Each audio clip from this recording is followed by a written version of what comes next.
Bonjour à tous. Les législatives en Côte d'Ivoire se tiendront en mars 2021.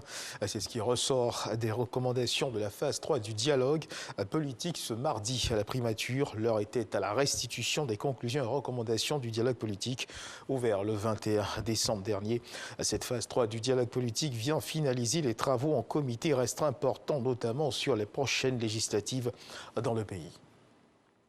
Et après la cérémonie de clôture de la session ordinaire des travaux parlementaires de l'Assemblée nationale de l'année 2020, 24 agents administratifs en service dans cette institution sont décorés dans plusieurs ordres. Ils sont honorés pour leur abnégation au travail. Cette cérémonie de distinction s'est déroulée en présence d'Amadou Soumaoro, président de l'Assemblée nationale de Côte d'Ivoire, Godefroy Okambawa. Ils sont au nombre de 24, ces agents en service dans l'administration de l'Assemblée nationale de Côte d'Ivoire à être décorés. Ils le sont pour leur mérite et leur abnégation au travail. Parmi eux, 2 décorés à titre posthume. Ces récipiendaires, par la voix de leur porte-parole, traduisent leur reconnaissance à la nation et s'engagent à œuvrer pour le rayonnement de cette institution. Nous vous remercions, Monsieur le Président, du fond du cœur pour cette reconnaissance du mérite des membres de l'Assemblée nationale dont vous êtes l'instigateur, et cela restera à jamais gravé dans les annales de notre institution, mais également dans nos mémoires.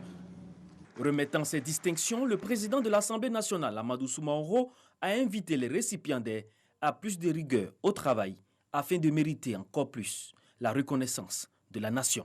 Votre distinction n'est pas la fin de votre parcours professionnel. Je reste persuadé que la reconnaissance dont vous êtes l'objet de ce jour constituera pour vous une source de motivation supplémentaire afin de continuer à mériter davantage la confiance placée en vous. Ces agents sont faits chevaliers et officiers dans l'ordre du mérite et dans l'ordre national de Côte d'Ivoire. En 2015, les Nations Unies ont adopté 17 objectifs de développement durable, ODD, pour répondre aux défis environnementaux, sociaux et économiques auxquels sont confrontés tous les États de la planète. Pour permettre à la Côte d'Ivoire de mieux évaluer ces ODD, l'École nationale supérieure de la statistique et de l'économie appliquée, ENCA, met ses étudiants à contribution. Des journées sont organisées pour identifier les indicateurs pour le suivi. Et puis, la société ivoirienne de construction et de gestion immobilière, la SICOGI, a décidé de prendre une part active dans la lutte nationale contre le manque de sang. Ces agents ont fait récemment don de leur sang pour combler cette pénurie que connaît le Centre national de transfusion sanguine, le CNTS. Dans l'actualité internationale au Gabon, le Parlement réuni en congrès a adopté à une écrasante majorité la nouvelle constitution. Sur 229 votants, 204 ont voté pour, 25 contre. Il n'y a aucune abstention. La révision a été initiée par le président Ali Bongo. L'objectif, selon le gouvernement, est de combler les vides juridiques. Il s'agit d'une reculade démocratique selon les élus de l'opposition minoritaire dans les 2 chambres du Parlement.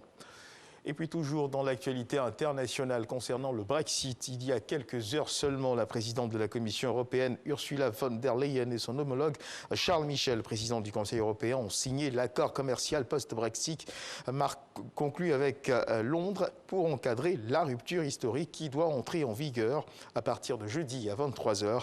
Mais avant cette signature, le Royaume-Uni a annoncé mardi dernier la signature d'un accord commercial avec la Turquie. Cet accord doit permettre de prolonger les arrangements douaniers existants dans le cadre de l'Union européenne après le 1er janvier, avec l'espoir d'arriver par la suite à un accord plus global de libre-échange. Et puis on termine avec cette information. En Argentine, le Congrès argentin a adopté la loi légalisant l'avortement après un vote des sénateurs en faveur du texte, après plus de 12 heures de débat. C'est ce qu'a annoncé la présidente du Sénat, Cristina Kirchner. Déjà approuvé par les députés le 11 décembre, le texte qui autorise l'interruption volontaire de grossesse jusqu'à 14 semaines de grossesse a été adopté avec 38 voix pour, 29 contre et une abstention, tandis que des milliers de partisans du oui ont manifesté leur joie devant le Sénat. C'est la fin de ce flash d'information. Merci de nous avoir suivis. Je vous retrouve à 13 h pour le journal.